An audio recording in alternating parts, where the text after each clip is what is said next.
My father and my mother was an arranged marriage that was arranged in Japan.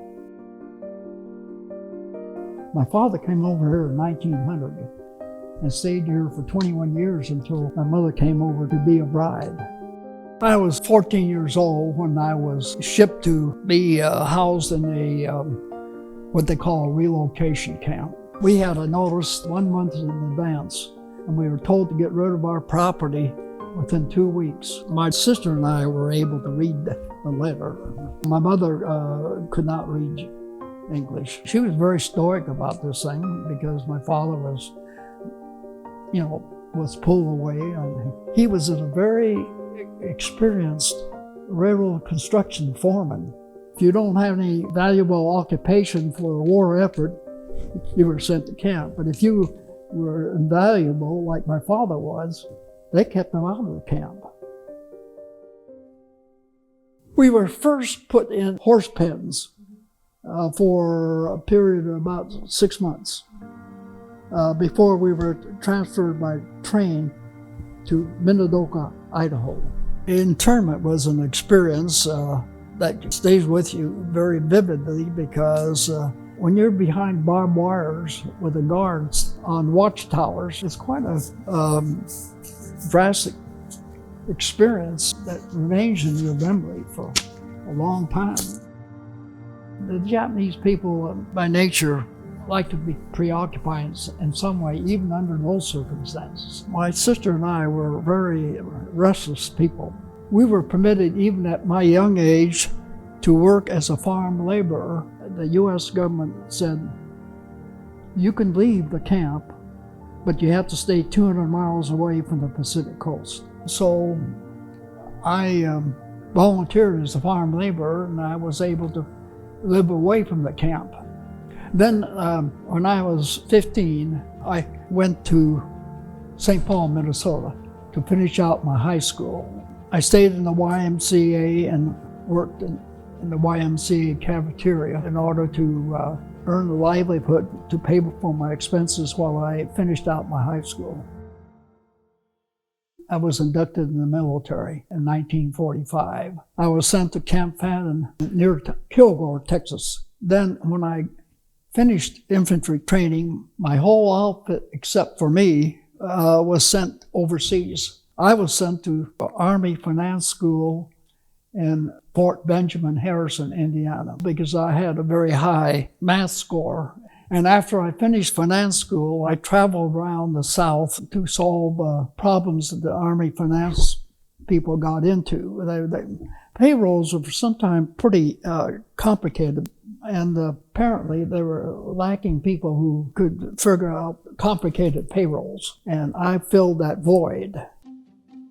An interesting thing that happened to me as a enlisted man in Mississippi. Senator Bilbo, who was known as a racial hater, I was curious because he ranted so much against various ethnic groups that I went to hear him talk in Hattiesburg, Mississippi, and there wasn't any seats. So I went up and sat in front of the seated people, and when he started ranting about different things, apparently he had a problem with his throat.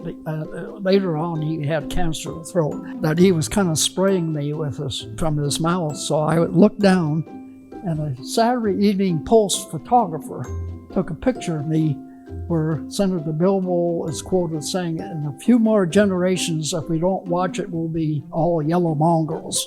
And the Saturday Evening Post reporter said, what ethnic group are you? And I said, I'm Japanese. Well, it was wartime, so they didn't want to say Japanese American. So the caption of this magazine article, which was a full-page article of me, was a few more generations of the yellow mongrels, and this Chinese American looks down. That's how reporting was done now.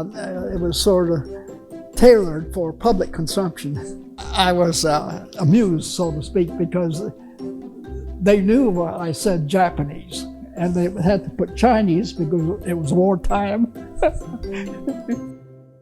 I got discharged in 1947, I believe. I went back to Minnesota to finish out my education as an architect.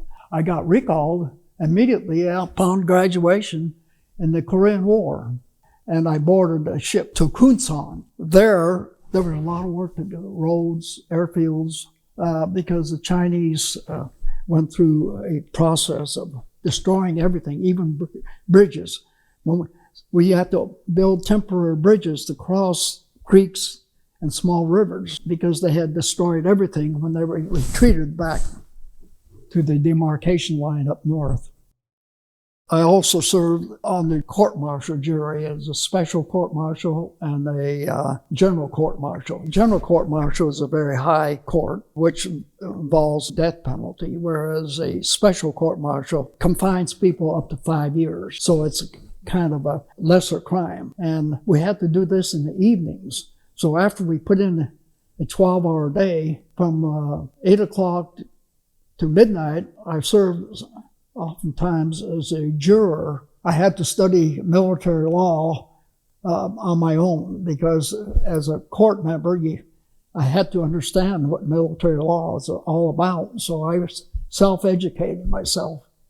In a combat area like that, they don't go into the niceties of making sure you're trained for something.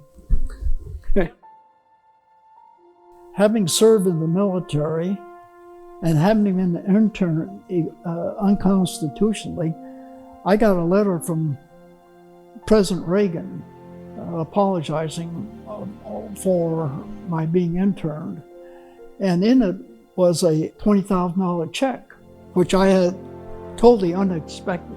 I've been looking for that letter because I misplaced it because I wanted to give it to my grandsons as a memorabilia.